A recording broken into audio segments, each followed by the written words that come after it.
Hello, welcome to my channel. You are very welcome here if you've landed on purpose, and equally you're very welcome here if you've landed by accident. This is my YouTube channel, and it's Learn to Drive and Thrive with Paul Riley. That's me, and I am talking to you today from a new location. It's Cannock Street Test Centre. So I thought I would put up a little bit of info about test failure, because everybody talks about test passes. It's natural to talk about the upside, isn't it? But people don't always want to talk about the downside. So if you've been working with me and if you've unfortunately failed your test, this is for you.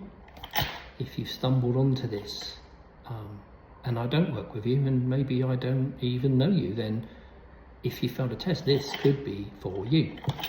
If you teach driving for a living, or you're a trainee instructor, then you might consider doing something similar just because you feel like it's the right thing to do. So, you failed your test. It's horrible. It's horrible. You're in good company. Because a million years ago, when I took my first L test, 1991, I didn't pass. I was absolutely mortified, crushed. I was unbelievably sad. And it took me a while to get over it. So however you're feeling right now, that's normal. You're sad, mad, cross with yourself, that's normal. And feel like this, embrace it, because it mattered. You took this test and it mattered, and you didn't get through it, and for whatever reason, and you want to embrace how it feels. And it's a bit like grief, really, you know. It's the change curve. If you drew it on a map, it goes like this. So you start off with refusal to believe it, anger, denial, rage a little bit, because you can't believe it's happened, and then the reality that it's happened kicks in, and you start to feel low, depressed, sometimes anxious. I can't believe it. How did this happen? Maybe I'm not good enough. That's where the doubt and the lack of self-belief comes in. And then you start to accept that for all the reasons why it may not have landed, and that you can do something about it. You can't change that result, but you can definitely change the next one. You can put the work in, you can try harder, you can try to fix whatever was broken in it. Listen to the advice of the person that briefed you, your driving examiner. Listen to the advice of your driving instructor. Listen and take on board what they say. Do the practice, do the work. And then you start to go up the curve, the performance curve, the grief curve, the change curve. You then start to feel positivity again. I can do it, I can do it. I can't wait, I want another try. So here's the thing. You're probably feeling a bit down, you're probably feeling anxious, rage, whatever. And if we've worked together and I've sent you materials about the psychological part of test preparation, your chimp has taken over right now.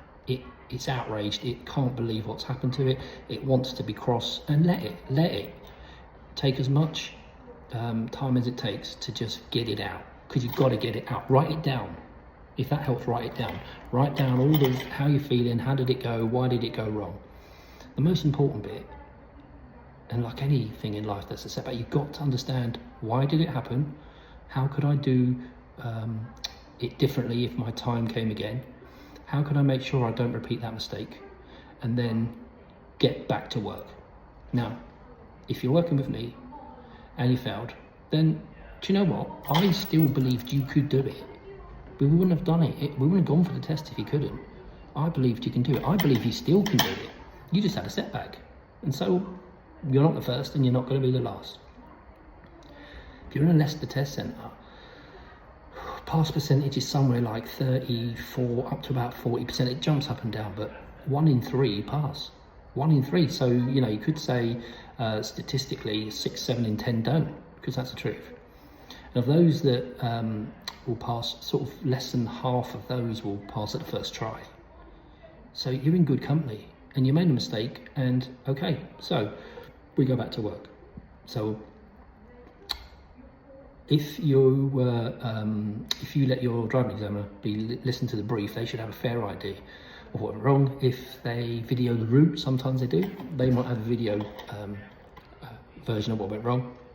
If they've recorded the test route, which I do, for example, it's not, oh, look at me, I'm so great, but it's just a practical thing to do, really.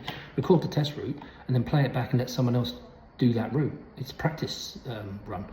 So they could take you back over the route, and then you can go, oh, it was these traffic lights, oh, it was this roundabout.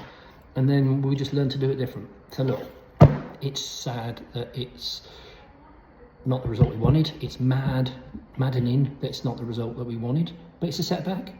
That's all. We're going to get back up and we're going to finish what we started. Now, if you were wise enough to book lessons, pass your test, like if you work with me, I've been preaching since day one, then you've still got lessons and we can go and do a recap of the test and we can just march on. If you haven't, then okay, not great. I'll try to help you, but that's not great planning. You need to plan 3 months or 12 hours past test day so that you don't have this little crisis of I can't recap, I can't redo, I can't re-examine. And if you're working with me, I will book your test for you. It will take a while. We know it takes a while. At the time of this recording, it takes 24 weeks or so to get a test in Leicester Test Centre, and some test centres you can't seem to get one. They just don't ever show up. So 3 that spring to mind that are like, oh my god, how'd you get a test there? Hinckley, really hard to get one. Melton, really hard to get one. Loughborough, really hard to get one. And it's no surprise that they're the smaller ones, so there's not as many examiners, so there's not as many spaces and so on. I mean, we'll get one, but it's a question of when. So we've got to play a game of chess here. So many moves to get the win. So what that means is that I will get your test for you if you want me to. I will very most likely book it in a location that we will never go to, like Scotland or something. And that means there's a piece on the board, your test date. And then when dates and changes and opportunities come around, I can then switch it for a Leicester date, and then a sooner date, and then the test centre we want, and so on.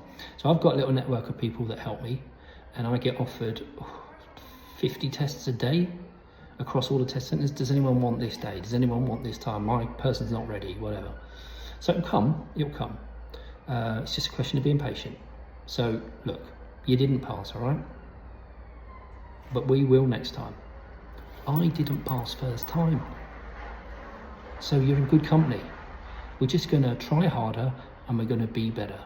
The only thing I'd ask of you is to look at yourself at the end of an unsuccessful attempt and just say this: did I try my hardest? Did I do my best? And if you did, that's all anyone can ask of you. So I still believe in you. Book sessions. Let me book your test for you, and just get back up and do it again. I will see you the next time you press play.